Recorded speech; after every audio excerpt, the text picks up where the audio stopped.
Vai começar uma Mentoring Class, uma Masterclass do Mentoring Team. Iniciativa SECT Alagoas, FAPEAL, Senai, impulsionando o empreendedorismo e a inovação. Fala pessoal, tudo bem? Meu nome é João Ramalho, eu sou mentor de expansão mercadológica e negócios internacionais do Mentoring Team, que é um programa feito em parceria entre a SECT, Senai e FAPEAL, que visa dar apoio a empresas de base tecnológica.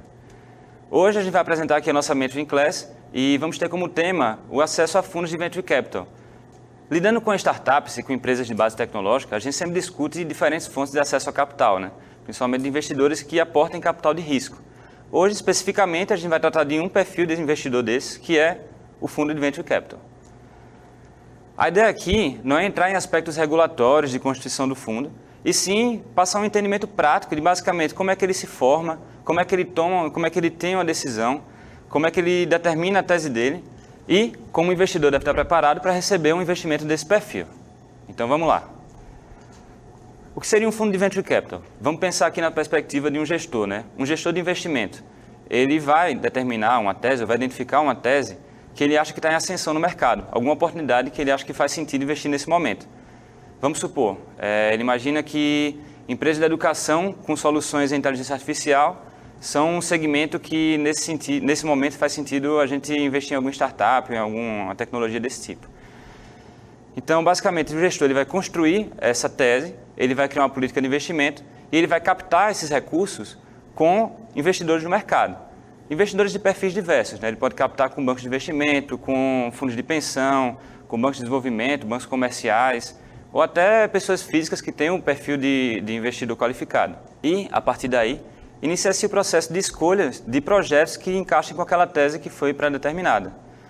É importante destacar que parte daquele recurso também vai ser destinado para o follow-on, que são as rodadas de investimento posteriores, e uma parte vai ser para custear a taxa de administração, que basicamente remunera ali os agentes que estão envolvidos na operação, no dia a dia daquele fundo. É importante destacar que o período de duração desse fundo, ele não pode ter um prazo indeterminado. De acordo com a regulação da CVM, ele tem que ter um período de término que aí na média do mercado ele fica entre até 10 anos, podendo se estender por mais 3. Então, o planejamento ele tem que ser feito pensando nesse horizonte de tempo. E aí como é que se dá o retorno, O retorno se dá chegando ali perto do período do término do fundo, esse fundo tem que vender, ele tem que liquidar aqueles investimentos que ele fez. Algumas empresas podem passar por um IPO, algumas podem ser vendidas com prejuízo, ou elas podem ter até falido no meio do caminho, ou elas podem ser vendidas para outras instituições ou para outras empresas com algum lucro. E aí é assim que se remunera os cotistas que investiram naquele fundo de investimento. E em relação ao gestor, ele vai ser remunerado com uma taxa de sucesso que foi pré-determinada. Geralmente aí a taxa que é negociada no mercado é entre 20% e 22%. Então o retorno que foi dado naquele horizonte de 10 anos, ele vai ser meio que comissionado, baseado no lucro que foi dado para cada cotista. E aí, quando a gente fala da tese desse fundo, quais são as variáveis que constituem essa tese, Basicamente, como é esse processo de escolha, como é que ele determina essa estratégia? Isso é importante até para você que é um empreendedor, que quer receber um aporte de uma instituição desse perfil, entender como é esse processo de tomada de decisão, Quais são os critérios que eles levam em consideração para que ele escolha em quem ele vai investir. O primeiro critério que a gente determina é o tamanho do fundo e o ritmo do investimento, Então, ele já vai apresentar a esses possíveis investidores qual vai ser o tamanho total, vamos supor, vai ser um fundo de 100 milhões, e ele também vai determinar qual vai ser o ritmo anual ou o ritmo nesse período de investimentos que vão ser feitos. Então, ele pode determinar, vamos supor, no primeiro ano a gente vai investir em tantos projetos, no segundo ano em tantos projetos, depois vai ser só para desenvolvimento daqueles projetos, aí a gente separa um tempo para o follow-on e depois só para o desenvolvimento final para uma venda. Ele vai determinar já como é que se dá esse planejamento dentro desse horizonte. O outro critério que ele pode determinar é o geográfico.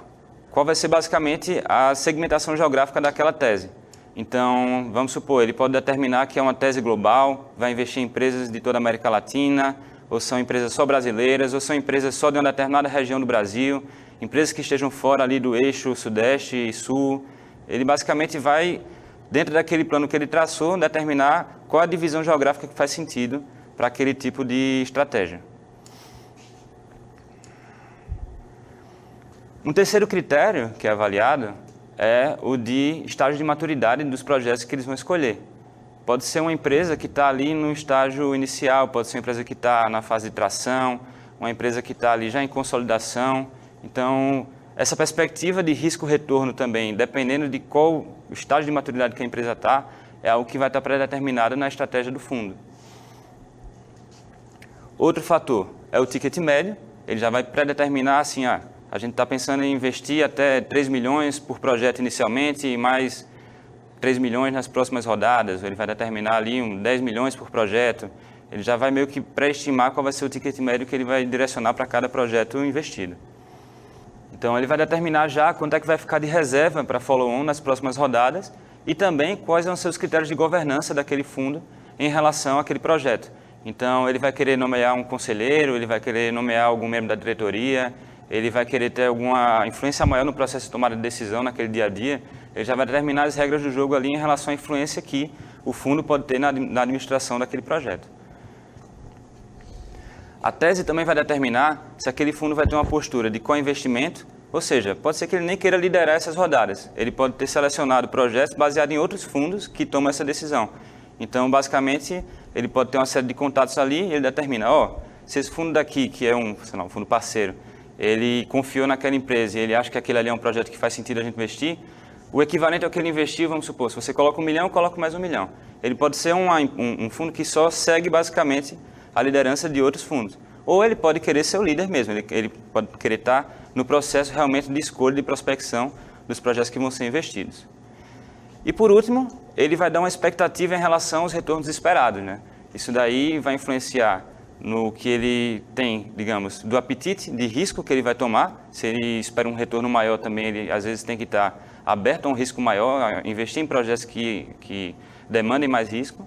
Ou ele pode ter uma perspectiva ali um pouco menor, e aí, pensando no grau de maturidade das startups que eles vão investir, às vezes eles vão investir em projetos que já estejam mais desenvolvidos. E aí, na prática, o que é que esses gestores levam em consideração quando eles vão escolher um projeto? Basicamente, um fundo de investimento ele vai levar ali algum tempo, inicialmente, entrevistando e conversando com diversos, às vezes centenas, até milhares de projetos que eles acham que fazem sentido, ver se encaixa ou não com a tese. E aí tem alguns critérios que eles levam em consideração para determinar se aquilo ali vale ou não um esforço maior para que um negócio seja concretizado. E aí o primeiro critério que eles levam em consideração, o principal, é o time. As pessoas que estão envolvidas naquele projeto são capazes, eles têm a capacidade de executar aquilo que eles estão se propondo. Imagine que um fundo vai ficar a um longo prazo ali acompanhando aquele projeto. Então eles têm que ter a certeza que as pessoas que estão envolvidas têm o talento suficiente para executar aquilo. O segundo critério é o encaixe com a tese, propriamente dito. O quanto aquele projeto se encaixa com o planejamento estratégico da tese que aquele gestor definiu. Depois, eles levam em consideração o produto em si, como o produto está bem desenvolvido, se ele já está bem desenvolvido ou não. Claro que isso daí é algo que os próprios gestores vão ajudar a deixar mais redondo, a ajustar e a ir melhorando aos poucos. Depois, o modelo de negócios, como é que foi desenhado esse modelo de negócios, o tamanho do mercado e a oportunidade que existe naquele mercado, a indústria em si que aquele projeto está inserido e a possibilidade que aquele fundo tem ou não tem de adicionar valor naquela tese. E aí, o último critério dentre esses elencados é a valuation, que muitos se preocupam, acham que isso daí é algo que vai impedir um investimento de acontecer ou não, mas para eles esse é o último ponto que eles levam em consideração. Tem muitas outras coisas que fazem muito mais sentido, considerando o sucesso naquele horizonte de tempo. E aí, ok. Vimos que o time é o fator mais importante. Mas o que é que eles consideram importante num time? O que é que o time tem que ter para que aquele gestor identifique realmente como um grupo de pessoas talentosas e que podem executar aquele projeto? O primeiro fator é a experiência daquele time naquela indústria. Então, as pessoas que estão envolvidas, vamos supor, é um projeto ligado à saúde. Qual o histórico que as pessoas têm de atuação no setor de saúde, enquanto eles entendem aquele mercado que eles estão se propondo a atuar? O segundo critério é a experiência que as pessoas têm no empreendedorismo. Então, eles têm um histórico empreendedor, eles têm um histórico de executivos, eles têm um histórico de atuação em empresas. Depois, eles vão avaliar a habilidade daquela equipe em si, de forma geral. Como é que eles lidam com problemas, como é que eles podem resolver algumas questões que possam surgir aí no meio desse caminho. E aí, os dois últimos critérios seriam a paixão daquela equipe e o trabalho em equipe que elas têm. Se eles conseguem desempenhar como um coletivo, aquela proposta que eles estão se propondo a executar. E aí, uma vez que esse fundo investe nessa startup, nessa empresa de base tecnológica, como é que eles agregam valor àquele projeto, né? Como é que eles podem atuar para melhorar e para apoiar aqueles empreendedores? O primeiro critério que eles podem fazer é a indicação de membros do conselho. Então, eles podem querer indicar uma pessoa para estar ali no conselho de administração ou criar um conselho consultivo para que eles possam colocar um profissional experiente para dar apoio àqueles empreendedores. Eles podem indicar funcionários, lembrando assim, como eles levam em consideração o time, então tem muito aquela questão de obtenção de talentos mesmo. E às vezes eles podem ter algum profissional em algum projeto que eles têm que faça sentido puxar para outro, eles podem tentar buscar algum profissional que possa resolver algum problema específico, que possa melhorar alguma frente de atuação daqueles projetos. Um outro ponto é a conexão daquele projeto, daquela empresa, com os consumidores. Então eles vão tentar criar pontes para que a empresa possa começar a vender, para que ela comece a faturar. Eles também podem conectar essa startup a outros investidores, pensando também aí nas rodadas de investimento futuras, né, que vão acontecer dentro desse período de desenvolvimento da startup. E além disso, eles podem também orientar estrategicamente essa empresa e podem orientar operacionalmente essa empresa. Então, basicamente, é esse o conjunto básico ali de fatores que um fundo de investimento, considerando a equipe experiente que ele tem ali no mercado, pode tentar agregar para uma empresa de base tecnológica ou para alguma empresa emergente que esteja investida. E aí, finalizando, quais seriam os pontos negativos que um fundo de Venture Capital identifica num projeto e que afasta a vontade deles investirem em uma empresa, né? Primeiro, um cap table desequilibrado. Se o empreendedor, logo numa fase inicial, tem pouca participação societária naquele projeto, ou se a gente, num panorama ali de tempo, vai identificar que no decorrer das próximas rodadas ele vai ser muito diluído, o fundo vai considerar que ele vai perdendo ali o tesão, vai perdendo a vontade, vai perdendo a motivação de dar sequência naquele empreendimento, né? E assim, quem vai estar à frente do negócio, no fim das contas, é o empreendedor, não é o gestor do fundo. Então, faz muito sentido para eles que aquele empreendedor tenha uma participação societária que faça sentido e que possa motivá-lo aí no decorrer do tempo a executar aquilo da melhor forma. E uma outra questão que é, assim, crucial e que pode afastar um possível investimento são os dados de governança e os dados financeiros desorganizados. Pense que aquele fundo vai ter dezenas, centenas de possíveis projetos que ele vai estar ali investindo e acompanhando. Ele precisa ter um acompanhamento do dia a dia ali, ele precisa ter dados financeiros fidedignos e claros para que ele possa avaliar se aquele investimento está dando certo ou não, se vai precisar de alguma mudança, de alguma pivotagem, de alguma modificação, de uma mudança de estratégia. Então, se a empresa, logo de cara, ela se demonstra assim, pouco organizada, com dados pouco claros, então esse é um ponto muito negativo e que afasta muito a vontade daquele gestor de investir nesse projeto.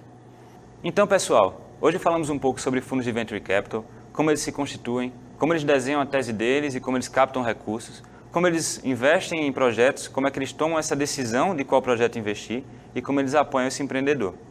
Essa foi a Mentoring Class de hoje e aí até a próxima. Meu nome é João Ramalho, mentor de expansão mercadológica e negócios internacionais. Valeu! Obrigado por assistir. Essa foi mais uma Mentoring Class.